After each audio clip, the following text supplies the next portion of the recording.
land in our African context or in Kenya mostly is either my father's land, so I can live on this land as my father's land, or it's either my husband's land, but it doesn't belong to me directly.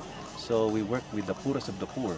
These are the farm workers who are living in the hacienda. When we say haciendas, these are sugar plantations. So these families are basically from birth to death have a very close relationship with the landowner, and it's a very feudal relationship. So they don't know what's the law on agrarian reform. They don't know what's happening. The information depends on what the landowner says.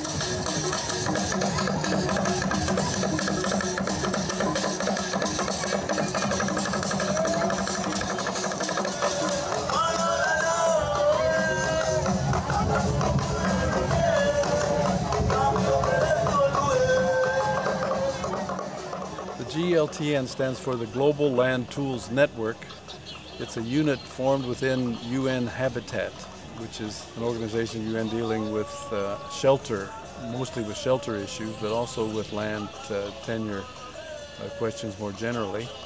The GLTN, as its name says, is a network of organizations, about 40 organizations, that are members and meet periodically and exchange ideas about what's to be done, what can be done to usefully deal with land tenure problems. And that's their emphasis on land tools, is GLTN tries to produce examples of activities or solutions to land problems of different types. So my organization is making a change in one, creating awareness. First, educating women to understand that they have right to ownership, because women don't know. As much as our law provides for women inheriting land, for women being able to own and control land, the women do not know. The other thing my organization is doing is actually assessing what does the law say on women and land ownership.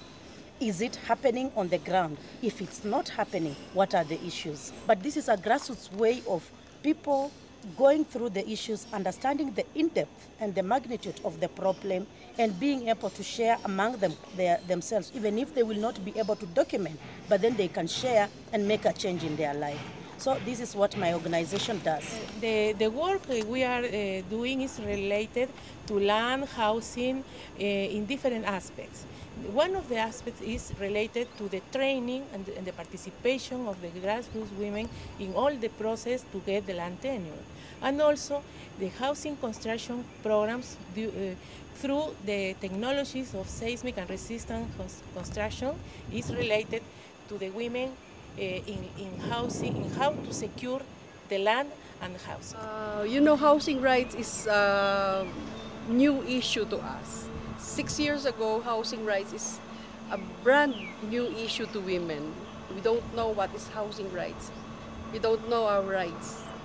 And when we heard that the government is modernizing the train, we were kind of frantic. Our people's organization, our partner women organization, started asking us and urging us to create a housing program so that the issue of mass evictions would be addressed.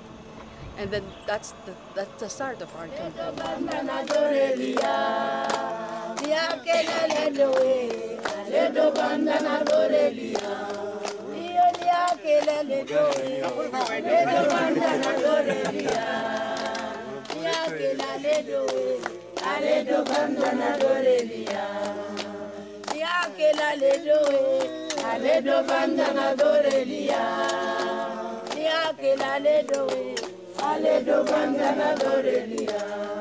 Well, land is the basic resource for more than 80% of the Mozambican population.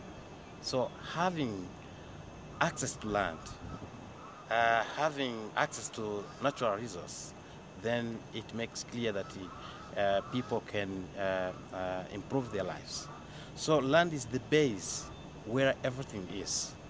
Not all natural resources for us are based on the land. So if the local community are not have access to land, then they will lose everything.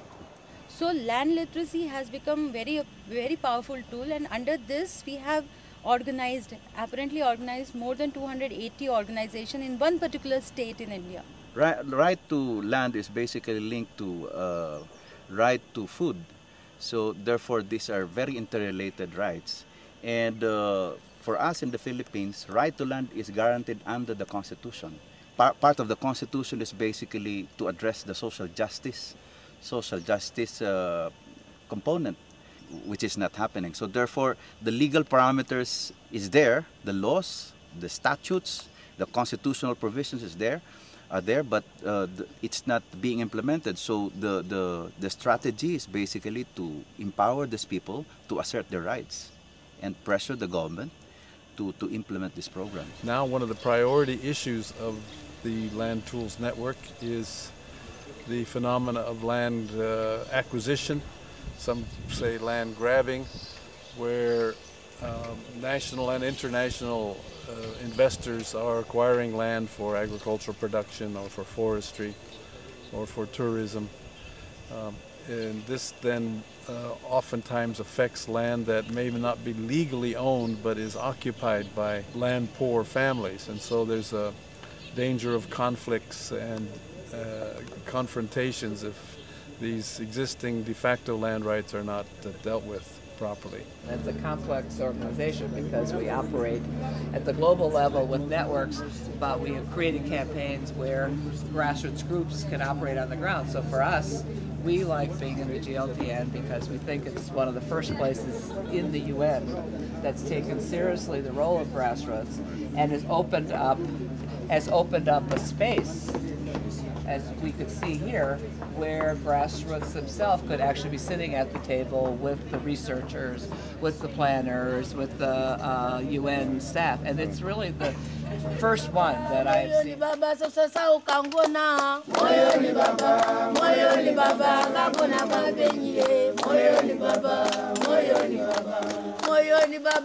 Moyoni baba orami kangona. Moyoni baba kangona mubenyi.